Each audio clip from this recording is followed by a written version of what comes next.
Ships in the making, bound for a distant shore, world for the taking, men gone forevermore, boarding and setting sail. Sexto Continente, dirigido por el obispo de Orihuela, Alicante, Monseñor José Ignacio Munilla.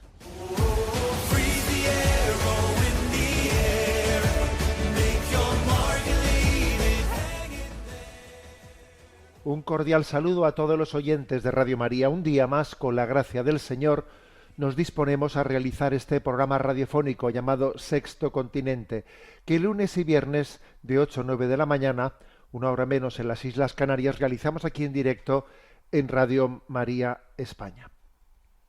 En esta ocasión, al día siguiente del Domingo de Cristo Rey, comienzo el programa diciendo que la pregunta más importante que se ha escuchado en esta historia, en toda la historia de la humanidad, es la pregunta que Jesús dirigió a sus discípulos: ¿y vosotros quién decís que soy yo? Esa ha sido la pregunta más importante de toda la historia de la humanidad.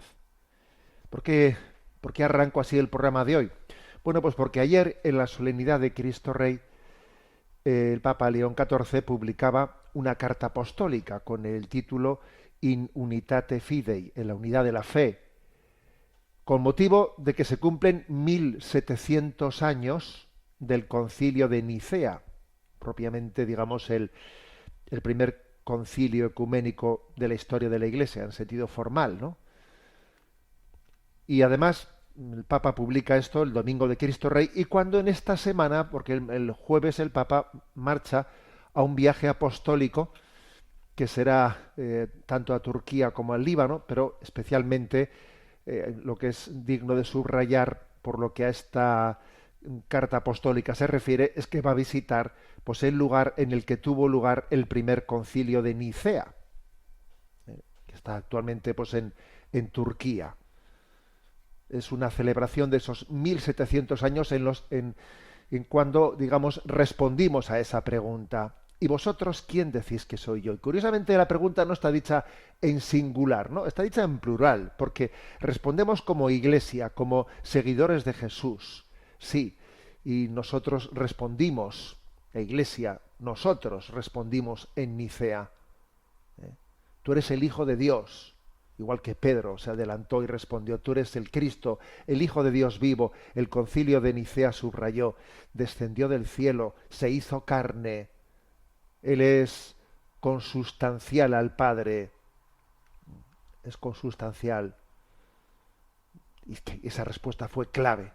Es eterno. Era eterno con el Padre y se hizo hombre y tomó nuestra condición humana. Es la pregunta más importante y la respuesta más importante que se ha escuchado jamás. Porque de esa respuesta dependen muchas cosas, ¿no? Depende toda la existencia humana. Si Jesús es algo más que un hombre singular, ¿no? Un maestro muy interesante, ¿no? Si es el Hijo de Dios, si es Dios hecho hombre, entonces su palabra salva. Entonces de esta respuesta depende la existencia humana. Y además la identidad de Jesucristo revela la nuestra. Revela la nuestra. Cuando uno conoce quién es Jesucristo, comienza a conocer quién soy yo, qué vocación tengo. Dios me ha dado una vocación, como Pedro, ¿no? Que después de responder tú eres el Cristo, el Hijo de Dios, se enteró de quién era él. Bueno, pues tú eres Pedro, y sobre esta piedra edificaré mi iglesia. Cuando nos enteramos de quién es Jesucristo, empezamos a enterarnos de quiénes somos nosotros y cuál es la misión en esta vida. Y además esa pregunta de ¿y vosotros quién decís que soy yo? Introduce otra pregunta, la que será pregunta de culminación en nuestra vida, con la que seremos examinados al finalizar nuestra vida. ¿Me amas? La pregunta de ¿quién decís que soy yo? Introduce la pregunta: ¿me amas? Sí, Jesús, yo creo que eres el Hijo de Dios hecho carne y te amo. Tú eres mi Señor y mi Dios. Esta es nuestra fe, queridos hermanos. 1700 años después de Nicea, la proclamamos, y el Papa León XIV en esa peregrinación que hará esta semana volverá a confirmarnos en la fe, para que respondamos con la fe de los mártires, con la fe de los mártires, con el corazón de los místicos, para que podamos todos a una, ¿no?, responder a esa gran pregunta, a la pregunta más importante de toda la historia de la humanidad. ¿Y vosotros quién decís que soy yo? Sexto Continente es un programa que tiene interacción con los que sois usuarios en redes sociales, en Instagram y en Twitter a través de la cuenta @obispomunilla, en Facebook a través de la página que lleva mi nombre personal de José Ignacio Munilla.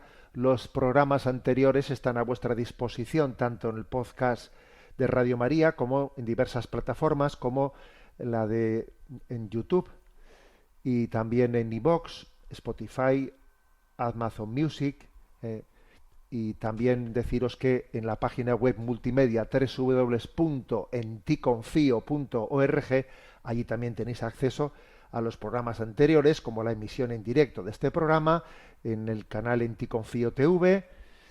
Bueno, y vamos adelante en el programa de hoy. Vamos a ver. Esta semana se celebró la plenaria de la Conferencia Episcopal, en la cual, por cierto, tuvimos un acto solemne en la Catedral de la Almudena con motivo de esos 1700 años, ¿no?, del Concilio de Nicea. También fue un encuentro pues con todos los obispos ortodoxos y de iglesias orientales, porque queremos subrayar que esa confesión de fe se hizo cuando todos los cristianos estábamos unidos y cuando todavía no habían acontecido, ¿no?, cismas y divisiones entre nosotros, lo cual hace que esa confesión de fe de quién es Jesucristo sea especialmente fuerte, ¿no? Bueno, he tenido la oportunidad también en esta semana, además de encontrarnos con todos los hermanos obispos de España y tratar problemas que son muy comunes, y bueno, ha sido una semana muy interesante.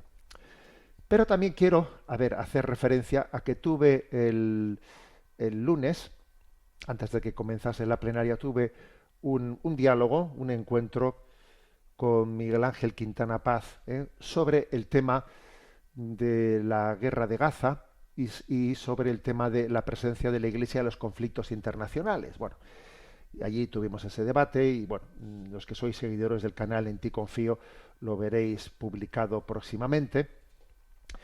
Pero claro, siempre un debate tiene algo de un poco de desorden. Yo quisiera en el programa de hoy hacer un pequeño, digamos, resumen ordenado sobre el conflicto Palestina-Israel y la doctrina social de la Iglesia. Creo que es importante, ¿no? Es importante el que tengamos capacidad de discernimiento desde la doctrina social de la Iglesia. Bueno, y sin más pérdida de tiempo, me voy a adentrar en ello. A ver, la primera afirmación que creo que es clave, ¿no? Me la habéis escuchado ya en alguna oportunidad en este programa. A ver, ¿qué prima en nosotros a la hora de discernir? ¿Las ideologías o el discernimiento moral? O sea, ¿desde dónde partimos en esta reflexión? Por desgracia, creo que hay muchas evidencias de que cuando se habla de estos temas hay un influjo ideológico muy grande en nuestros posicionamientos. Las derechas están a favor de Israel, las izquierdas están a favor de Palestina. Es algo patente, pero que es algo ridículo. Es algo ridículo, porque además, entre otras cosas, históricamente fue al revés, hasta hace no muchas décadas, ¿no?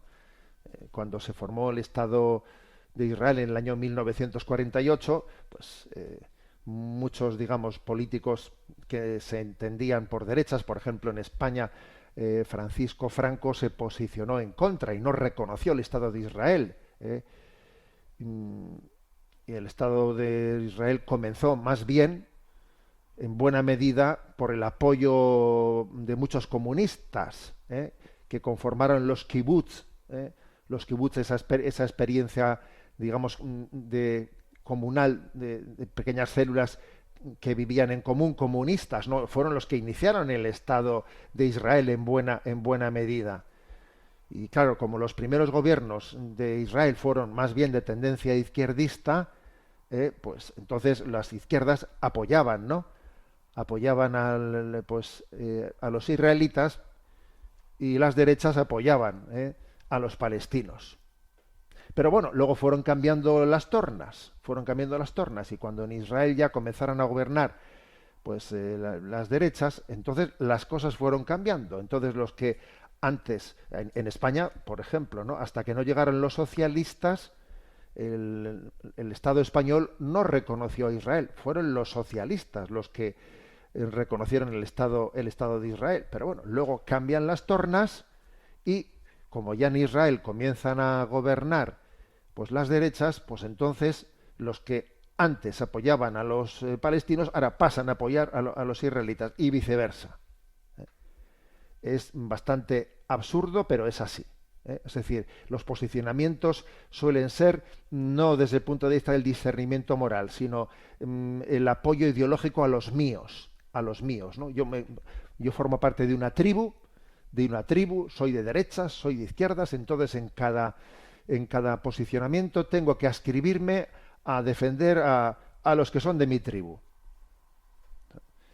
Esto obviamente deja patente una forma absolutamente absurda, ¿no? de posicionarnos ante la realidad internacional. Por ejemplo, se me ocurre hacer una pregunta esclarecedora. Imaginémonos que actualmente el presidente de Israel fuese un comunista, Nicolás Maduro. Imagínate que el presidente de Israel fuese Nicolás Maduro. A que resulta que entonces los apoyos serían completamente distintos, que los que ahora apoyan a Netanyahu pues no le apoyarían a Nicolás Maduro, por mucho que estuviese defendiendo la misma causa.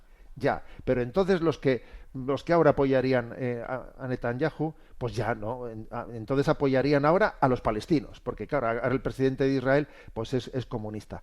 A ver, es que eso es obvio que sería así, Entonces, esto vale obviamente para unos y para otros, Esto vale para unos y para otros. Esto deja, por ejemplo, al descubierto que muchos pronunciamientos de partidos políticos izquierdistas que hacen suya la bandera palestina, la causa ética del pueblo palestino, por desgracia, no es verdad que defiendan unos valores éticos. No, están de alguna manera jugando una bandera política, pero no están defendiendo unos valores éticos, ¿no? La prueba es, por ejemplo, que después no son capaces de condenar lo que ocurre en Venezuela o en Cuba.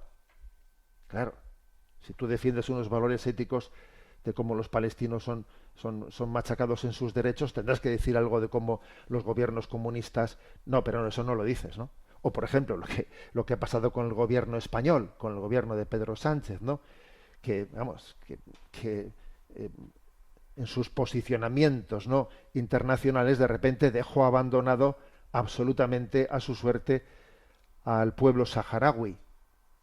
Entonces, a ver, pues es que tenemos obviamente, ¿no?, razones para pensar que en el fondo ahora, cuando el gobierno español afirma apoyar la causa palestina, en el fondo le importan los palestinos más o menos lo mismo que lo que le importan los saharauis, dependiendo de nuestras estrategias del momento. Es decir, en realidad no se defienden, no se discierne desde el punto de vista moral y ético, sino que se toman posiciones según conveniencias ideológicas para defender a los míos, mi causa, mi ideología. No estamos funcionando con criterios morales, sino impulsados por la carne y la sangre. Y entonces tenemos que estar siempre examinándonos continuamente para ver si nuestro pensamiento está configurado por ideologías o por una sensibilidad ética y evangélica. Y por supuesto que nadie estamos fuera de ese riesgo, Tampoco yo, o sea, nadie está fuera del riesgo de que nuestros juicios también estén contaminados por ideologías. Pero claro, si los católicos se adhieren incondicionalmente, ¿no?, a los posicionamientos de sus partidos políticos y no experimenta la necesidad de tener que objetar en conciencia con frecuencia, porque aunque yo vote a un partido político, no me siento a gusto con todo lo que ese partido político va asumiendo y yo siento la necesidad de objetar. Como no me pase eso, como no sienta esa necesidad de objeción de conciencia, como mi adscripción a mi partido político, a mi sensibilidad, sea incondicional, mal asunto, majo. Es que tienes muchos boletos para que tu forma de juzgar y de discernir esté configurada por las ideologías. Bueno, ese creo que es el primer punto, ¿no? Segundo punto a tomar en cuenta. Para discernir adecuadamente sobre los conflictos internacionales, claro, nosotros los cristianos lo primero que tenemos que hacer es conocer en profundidad el esfuerzo que han hecho los cristianos de esos lugares para vivir sus conflictos, abordar sus conflictos desde la luz del Evangelio. Será importantísimo, ¿no?, que uno, pues, para entender, para que un cristiano, al margen de las sensibilidades políticas que tenga, pero si es un cristiano y quiere profundizar en el conflicto de Palestina-Israel, oye, lo primero que tengo que hacer es conocer en profundidad los cristianos de ese lugar, cómo han visto, cómo han juzgado, ¿no?, ese conflicto. Y en este caso, máxime, en el caso de Tierra Santa, la unidad de los cristianos ha sido plena. Tanto los latinos como otros ritos orientales, que si melquitas, coptos, también los ortodoxos, anglicanos, protestantes, la unidad de los cristianos en ese juicio de discernimiento ético ha sido plena, en su condena al terrorismo de Hamás, en la condena a la reacción desproporcionada y criminal del gobierno de Netanyahu, en la petición de que se respeten las resoluciones internacionales de la ONU como camino para reconducir este conflicto respetando los derechos históricos. A ver, la comunidad cristiana en la Tierra Santa es unánime. Es unánime. Y esto, obviamente, un cristiano que desde aquí se pone un poco a discernir de a ver qué pasa en Tierra Santa, oye, esto será un punto muy importante, ¿no? Esto será un punto muy importante. Recordemos que la ONU, cuando se constituyó en el año 1948 el Estado de Israel, pues desde el principio afirmó, ¿no?, pues que tenían que formarse dos estados y que Jerusalén debiera de tener un estatuto internacional, ¿no?, que Jerusalén debía de ser la ciudad santa, pues para tres culturas, para los judíos, los cristianos y los musulmanes.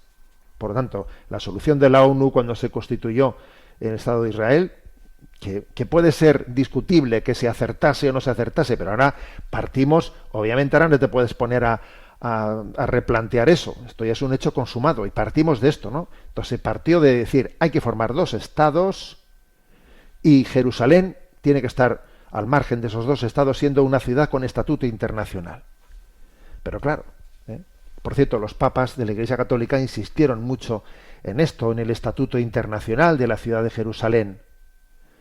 Pero claro, desde el primer momento Israel ocupó en el año 1948-49 la zona de Jerusalén occidental y después, en la Guerra de los 6 días, la zona de Jerusalén oriental fue ocupada por el Estado de Israel. Claro, y por cierto, ¿no? Y en todo este tiempo, claro, y además puso su capital, claro, Israel dijo, pues eso, mi capital va a ser Jerusalén. Claro, la ONU había dicho que obviamente la capital no puede ser de Israel, no puede ser Jerusalén, porque si va a ser una ciudad con estatuto internacional, la capital tendría que ser Tel Aviv, ¿no?, u otra. Pero claro, no, Israel dijo, no, mi capital es Jerusalén. Y yo contra toda la comunidad internacional. Finalmente Estados Unidos termina reconociendo a Jerusalén como la capital de Israel. Y unos poquitos países, ¿no? Guatemala, Honduras, Nueva Guinea, Paraguay, muy poquitos países. Los países europeos seguimos sin reconocer que Jerusalén sea la capital de Israel. Seguimos teniendo nuestras embajadas en Tel Aviv. No queremos, hoy por hoy la Unión Europea no ha querido pues enviar sus embajadas a Jerusalén, porque eso sería dar por sentado dar por sentado pues que el Estatuto de las Naciones Unidas ya pues nos hemos olvidado de él completamente, ¿no? Pero claro, seamos sinceros, ¿no? Echa la ley, echa la trampa, y entonces se ha forzado de facto, ¿no?, a que Jerusalén sea casi la capital de Israel, incumpliendo completamente todas las resoluciones, ¿no?, de Naciones Unidas. Por cierto, yo preparando un poco esta reflexión, se me ha ocurrido al chat GPT preguntarle algunas de las principales resoluciones de la ONU que Israel ha incumplido, ¿no? Entonces, bueno, aquí me ha dado el chat GPT pues una serie de resoluciones sobre el tema del conflicto palestino-israelí, y son por lo menos 11 resoluciones las incumplidas. No, quiere decir que sobre la devolución de los altos del Golán, la devolución de los territorios ilegalmente ocupados, los asentamientos ilegales en Cisjordania, etcétera, etcétera. Son 11 resoluciones incumplidas. Entonces, obviamente, el posicionamiento de los cristianos palestinos en aquella tierra pasa, lo repito, por condenar al terrorismo, porque claro, aquí uno de los grandes males ha sido el que una parte importante, no voy a decir que tanto por ciento es, pero una parte importante del pueblo palestino ha cometido el error de ponerse en manos del terrorismo para defender su causa, y eso, claro, obviamente es demoledor. Recurrir al mal para defender el bien, eso es demoledor, ¿no? Pero los cristianos palestinos no han caído en eso, ¿eh? Han condenado el terrorismo de Hamás, han condenado los incumplimientos, ¿no?, de los distintos gobiernos israelíes sobre todas las resoluciones, por cierto, y los incumplimientos de las resoluciones de la ONU los han hecho los gobiernos de Israel, fuesen de derechas, de izquierdas, de centro, de lo que fuere, ¿eh? Bueno, este ha sido el posicionamiento de los cristianos, ¿eh?, que creo que es muy importante conocerlo y entenderlo, porque creo que han discernido, primero conociendo el lugar, conociendo el territorio, saben de lo que hablan, están en su tierra, y obviamente disciernen desde la doctrina social de la Iglesia, ¿no? En tercer lugar, ¿con qué tipo de argumentos se ha ido engañando a muchas personas de sensibilidad política conservadora o de derechas en Occidente para que se pongan a favor del gobierno de Netanyahu en este conflicto? Porque es obvio, ¿eh? Hay muchas personas cristianas, católicas, en Occidente, que de sensibilidad, de derechas, etcétera, que se han ido poniendo a favor del gobierno de Netanyahu, ¿no?, de una manera increíblemente distinta a los cristianos de Tierra Santa, ¿no? Entonces, ¿eso cómo se ha conseguido? ¿Cómo se ha conseguido engañar a tantas personas, ¿no?, a tantos católicos o cristianos de sensibilidad política conservadora de derechas en Occidente? ¿Cómo se les ha conseguido? Bueno, pues sobre todo ese engaño ha acontecido transmitiéndoles algo que es falso, y es como que con estas guerras Israel está haciendo un favor a Occidente al enfrentarse al yihadismo.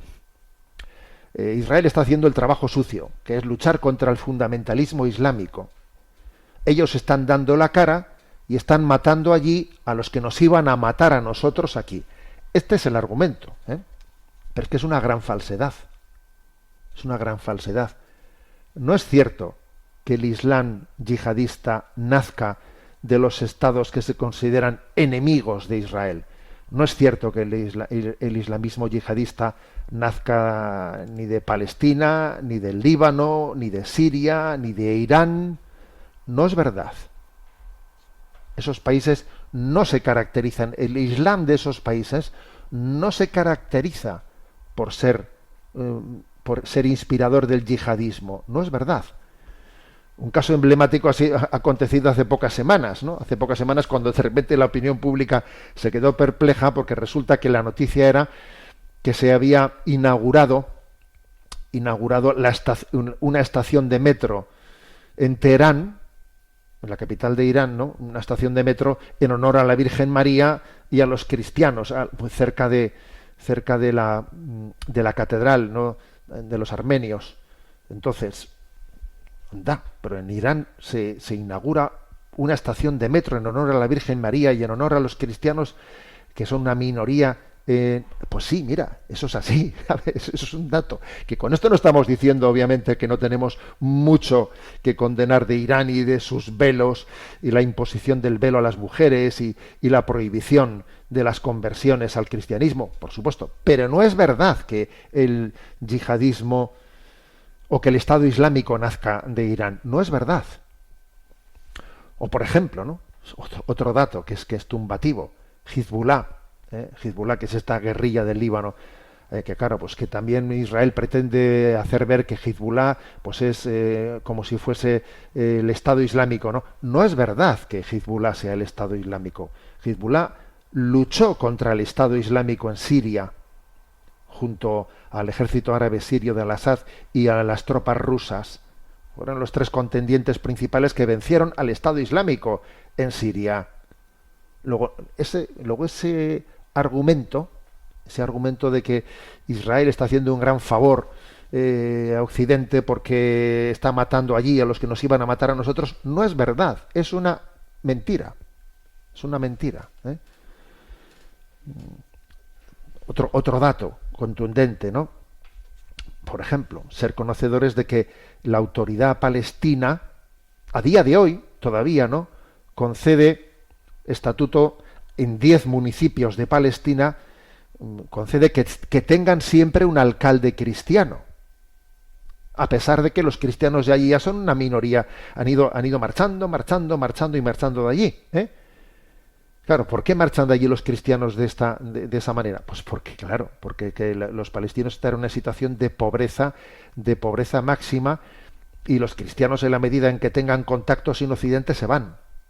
Y por otra parte son un sándwich entre el Estado de Israel, que no reconoce los derechos, ¿no?, de los palestinos, y por otra parte esas tendencias terroristas de Hamás.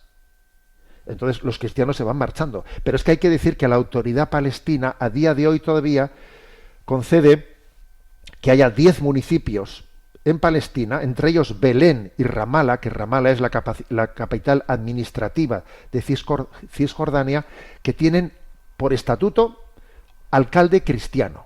Belén, en concreto, que tiene 250.000 habitantes, que actualmente ya los cristianos son menos del 10%, siempre por estatuto el alcalde es católico y el vicealcalde es ortodoxo, cristiano ortodoxo. A ver, entonces, no es verdad que esto sea en el Estado Islámico. Si la autoridad palestina fuese el Estado Islámico, no se concederían 10 municipios con alcalde cristiano, a pesar de que los musulmanes son la mayoría. Entonces, vamos a ser sinceros, no es verdad que Israel esté luchando contra el Estado Islámico, no es verdad. Bueno, quienes tengan memoria recordarán que en este programa de Sexto Continente, en el año 2018, cuando yo era obispo de San Sebastián, pues allí en torno a la Semana Social Ricardo Alberdi, tuvimos unas jornadas con el título de Crisis en Siria y Medio Oriente. Y allí invitamos a la Asociación Aramia, que son los cristianos sirios, también a la Asociación Siria Arenaldé, en favor de Siria. Invitamos al arzobispo de la Iglesia Sirio-Ortodoxa, a un representante de la Embajada de Siria, a Mikel Ayestarán, este conocido freelance periodista de Medio Oriente. Invitamos a todos ellos, además de que también habíamos invitado a la hermana Guadalupe Rodrigo, religiosa del Verbo Encarnado. Entonces, hicimos allí una reflexión sobre cuál es la situación de los cristianos en Siria, ¿no? Y hemos visto, desgraciadamente, que la situación de los cristianos en Siria ha quedado verdaderamente en jaque, cuando resulta que, bueno, pues también Israel hizo todo lo posible para el derrocamiento de Al-Assad. Al-Assad, ciertamente un dictador, pero Al-Assad que permitía que los cristianos tuviesen libertad, ¿no? Y en vez de Al-Assad, finalmente se pone como presidente de gobierno en Siria a un miembro del Estado Islámico que estaba en búsqueda y captura, y al que ahora se le blanquea y se le pone como presidente de Siria. Bueno, pues no tengo más preguntas, señoría, porque es dentro de esta operación ha estado también Israel, bombardeándola, etcétera, y permitiendo finalmente que ocurra tal cosa. Luego, no es verdad que Israel esté haciendo esto para defenderle a nadie del yihadismo islámico. Lo cierto, y ahora paso al cuarto punto, es que el origen del yihadismo es otro.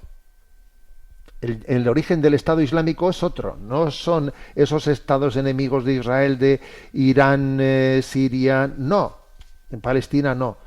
El origen del yihadismo fundamentalista es fundamentalmente Arabia Saudita, también Qatar, Kuwait y Emiratos Árabes en menor medida, pero sobre todo Arabia Saudita, que es la cuna, que es su religión oficial es el wahabismo, y son quienes dan a luz el salafismo, la interpretación de que todo aquel que no se convierta, ¿no?, pues al Islam, pues es objetivo, es un pagano que puede ser eliminado, que hay derecho a eliminarle.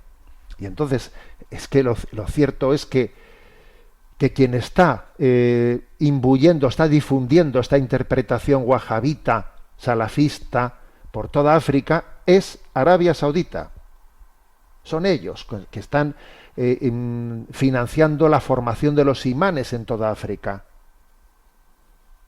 Entonces, señores, o sea, vamos a ser sinceros, porque el fundamentalismo islámico está siendo sustentado económicamente, etcétera, inspirado también por las teorías religiosas de Arabia Saudita, el gran aliado de Estados Unidos en Oriente Medio, y también el que es proclive a una alianza con Israel, porque de hecho todo apunta a que ese ataque terrorista injustificable del 7 de octubre del año 2023 jamás lo realizó cuando vio que Arabia Saudita e Israel iban a comenzar con relaciones diplomáticas normalizadas.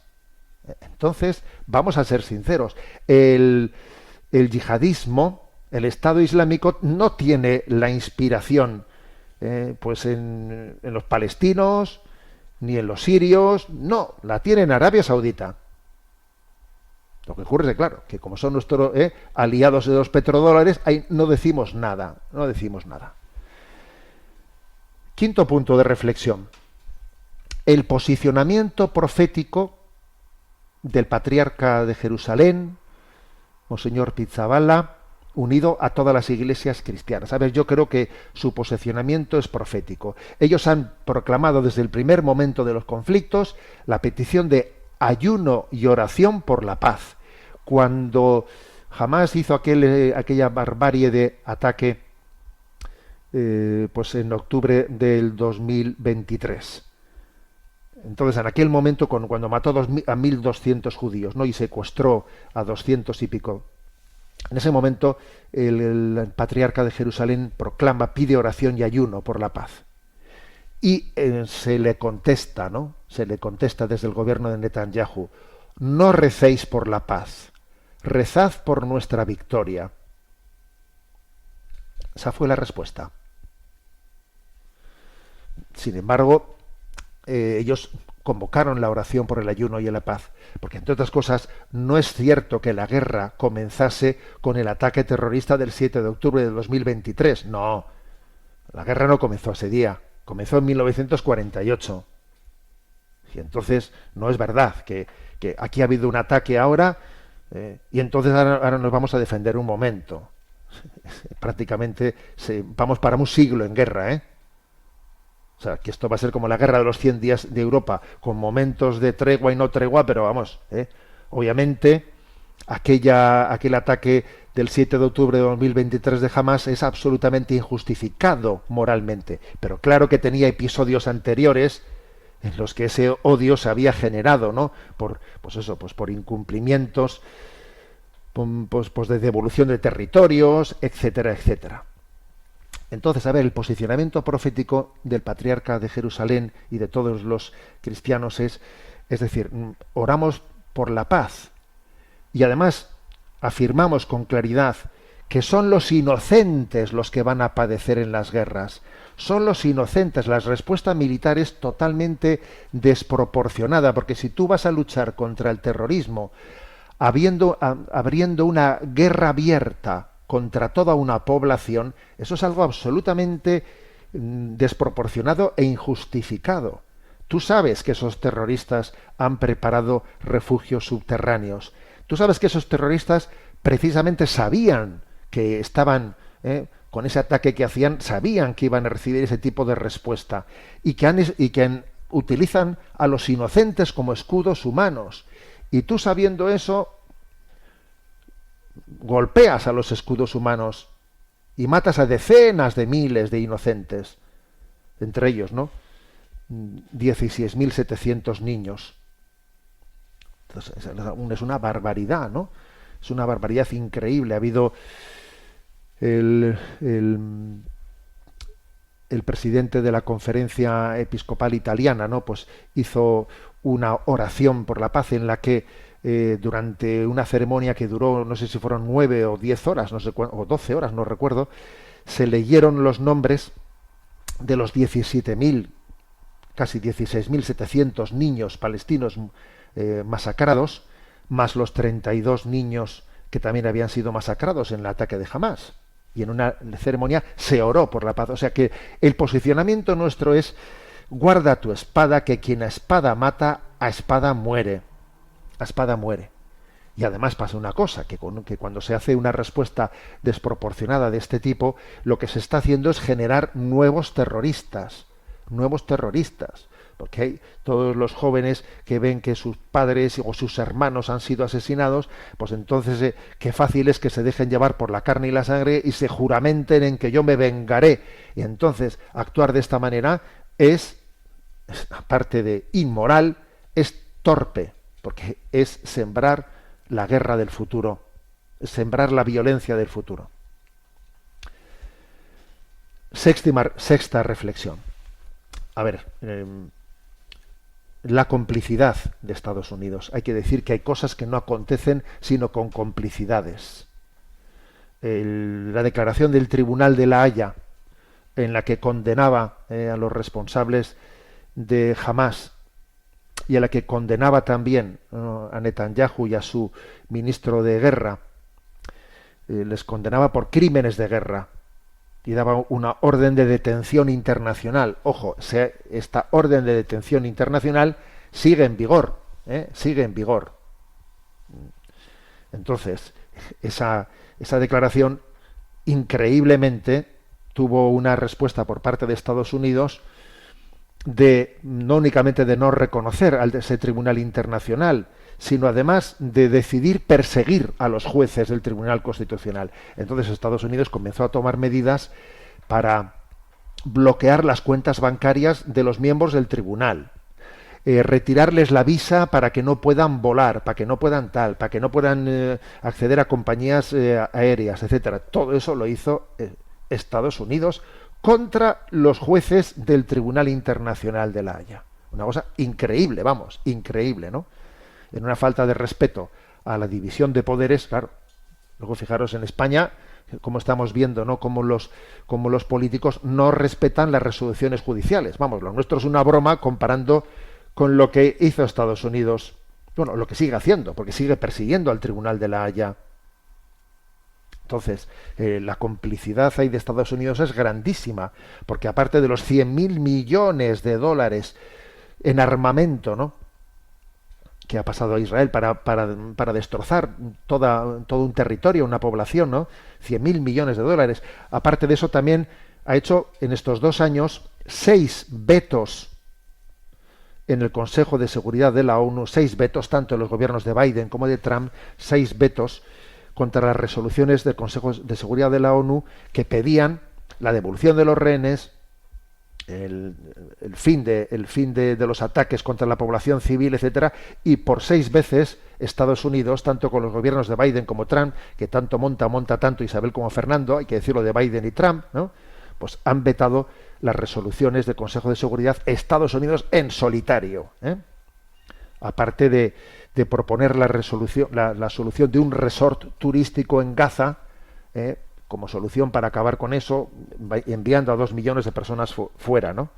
Claro, y es increíble que encima se haya pretendido, ¿no?, autopresentarse a proponerse como Premio Nobel de la Paz. Es un episodio increíble.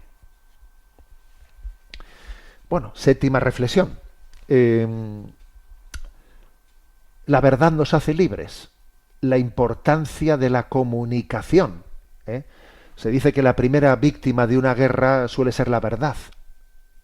Y creo que también aquí hemos visto una auténtica batalla por poder acceder a lo que ocurre, ¿no? Yo he sostenido, esa es mi teoría personal, obviamente, ¿no?, con todo, ¿no?, pues con toda la distancia, yo he sostenido que quien ha forzado este alto el fuego, aunque sea tan precario, quien lo ha forzado ha sido pues los vídeos que llegan desde allí. Quien lo ha forzado ha sido Instagram y YouTube. Claro, porque para Estados Unidos era insostenible seguir proponiendo el resort turístico mientras que llegaban vídeos y vídeos y vídeos en los que se veía una masacre que jamás había acontecido, pues una auténtica masacre de ese calibre online. Online. Entonces, aquí ha habido una batalla por el conocimiento de la verdad, que ha costado la vida de 230 periodistas. 230 periodistas que han sido asesinados allí pues porque estaban mandando información. Ojo con este dato, 230 periodistas. Eso también ha supuesto como la plataforma X de Elon Musk se sumó plenamente a la censura. Entonces los vídeos que se subían a X no eran no eliminados, pero no se les difundía, no se daba comunicación a los suscriptores. También se intentó cortar internet pues allí en Gaza, en Cisjordania, para que no se pudiesen enviar vídeos, pero claro, como resulta que está el Estado de Israel tan cerca, pues iban cogiendo cobertura de lado y iban enviando cosas, ¿no? Ha habido, por cierto, otra noticia de este mes, y es que, para que nos demos cuenta hasta qué punto aquí hay una batalla por el conocimiento de la realidad, y es que el gobierno, la administración de Trump, ha conseguido, en este mes en el que estamos, ha conseguido que ha obligado a YouTube a borrar 800 vídeos que están colgados en YouTube en 3 plataformas de organizaciones humanitarias palestinas. Ha obligado, ¿no?, el Departamento de Estado de Estados Unidos a YouTube a que los elimine.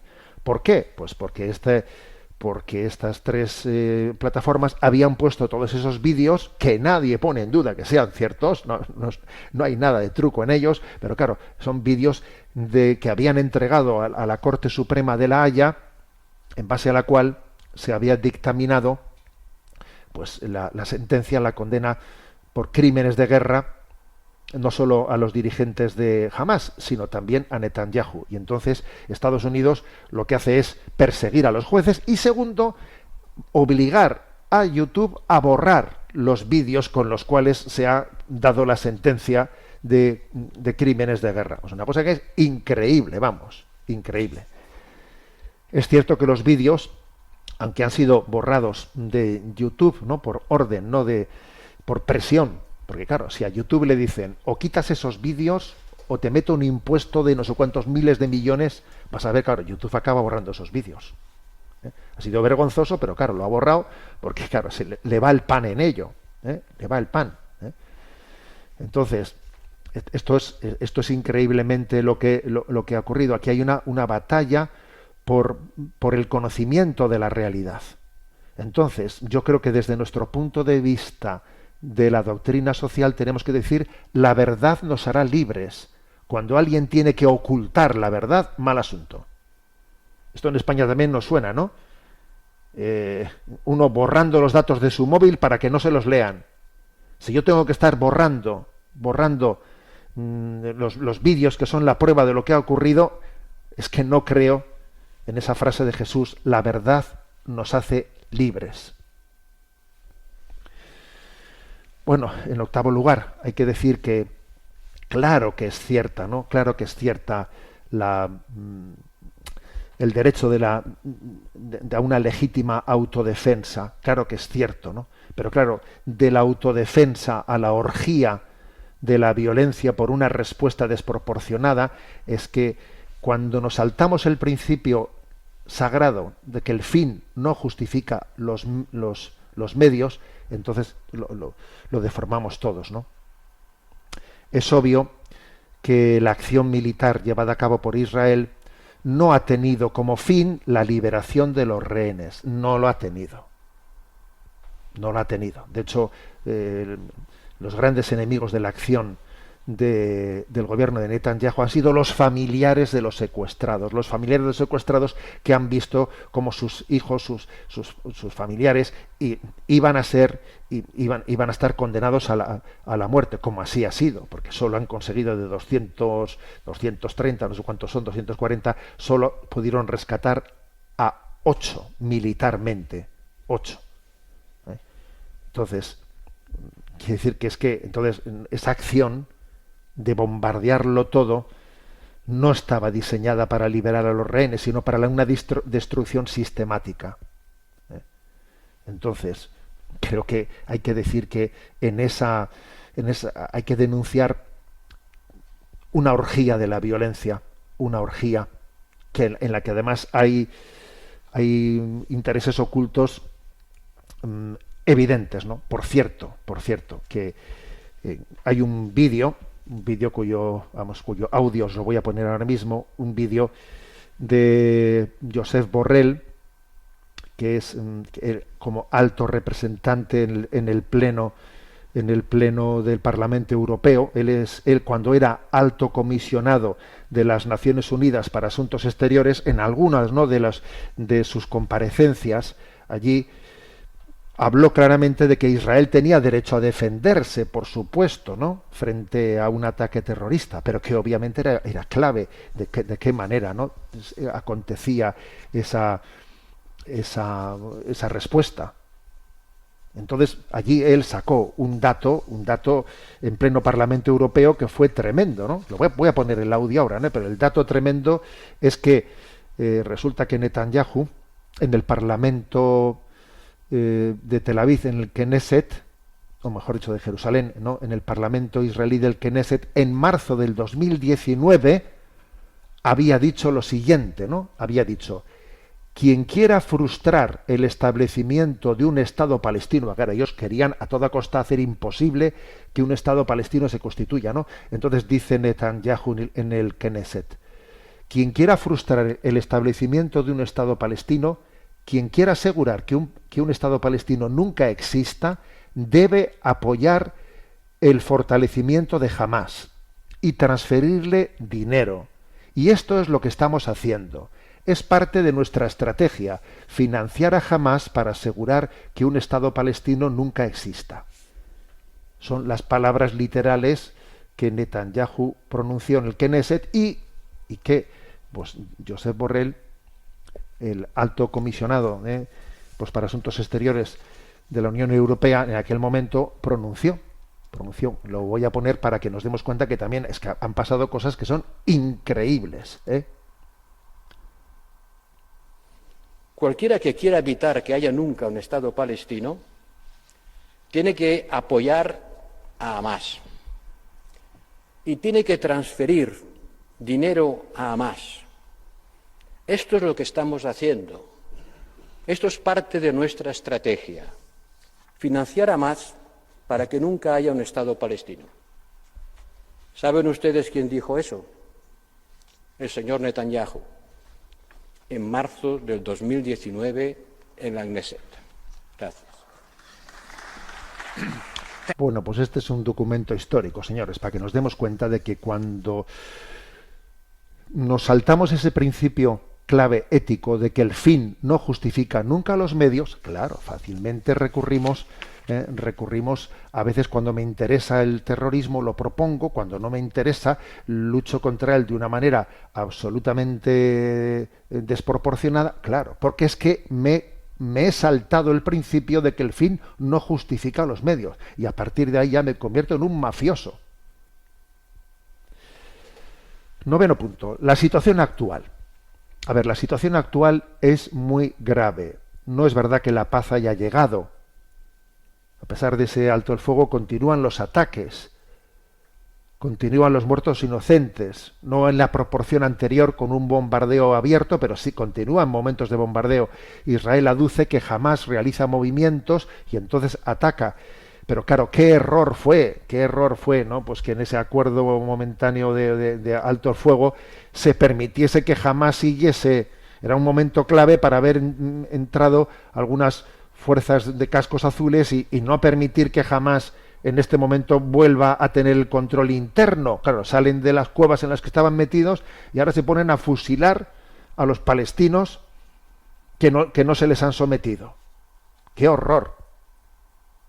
¡Qué torpeza de negociación de alto el fuego fuese!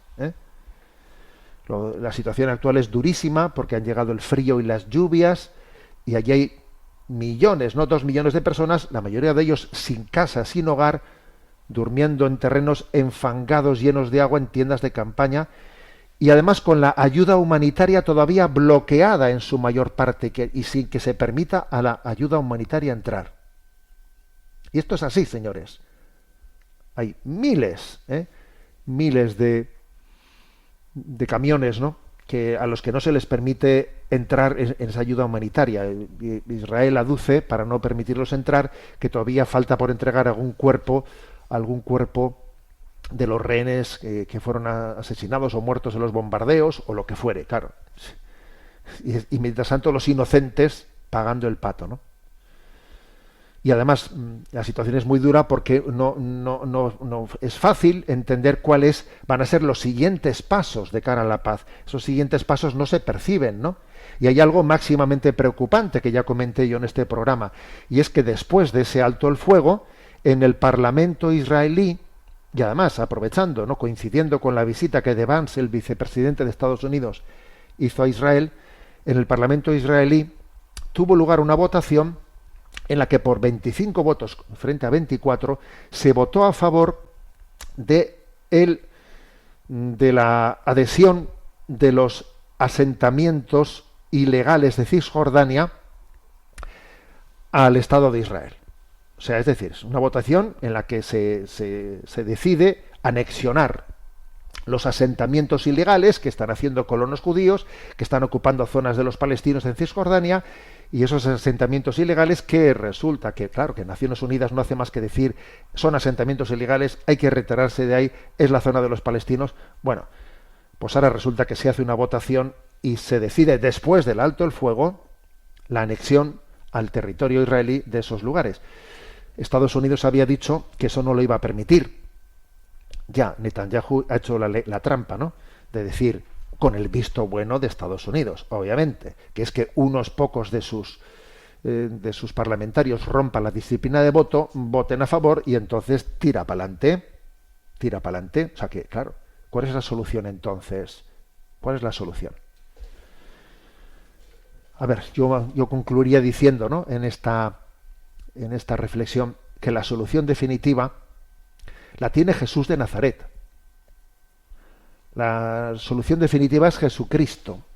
Frente a esa orgía del odio, ¿no?, entre israelitas y palestinos, la solución definitiva la tiene Jesucristo. Algunos suelen decir de por qué nos centramos tanto en este conflicto internacional, ¿no?, aunque hay muchos conflictos internacionales ya, pero es que la Tierra Santa para nosotros es un lugar clave, emblemático, es nuestra madre.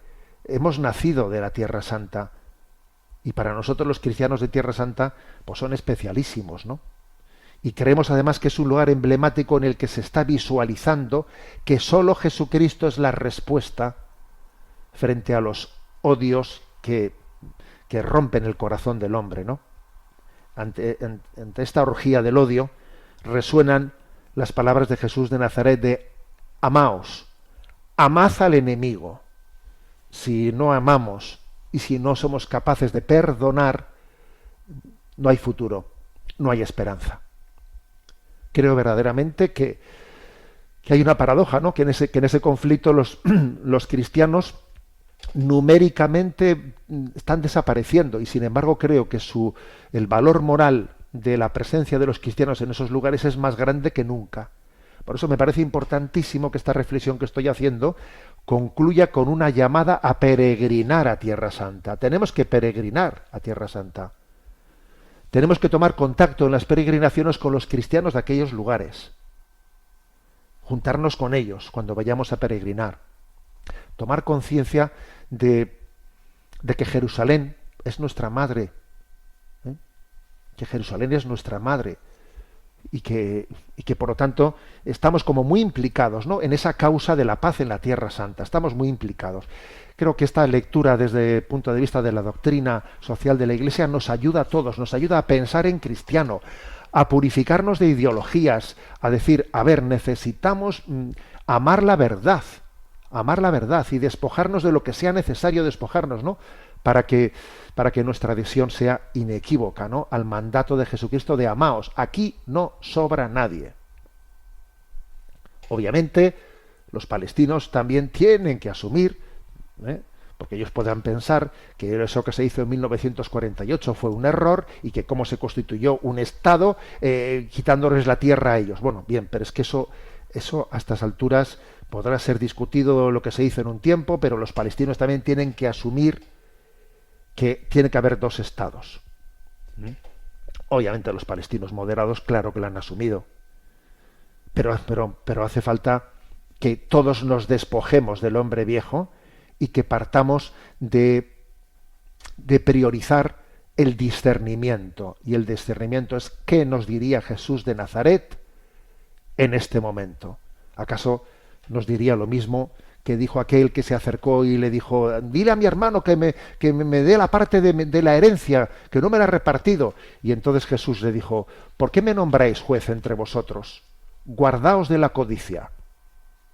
Yo creo que hoy Jesús nos diría, oye, ¿pretendes que sea yo el que aquí haga de juez de cómo de repartir territorios entre palestinos e israelíes? Guardaos del odio, amaos, amaos. Eso es lo que os digo. Si lo hacéis, todo será sencillo. La bendición de Dios Todopoderoso, Padre, Hijo y Espíritu Santo, descienda sobre vosotros. Alabado sea Jesucristo.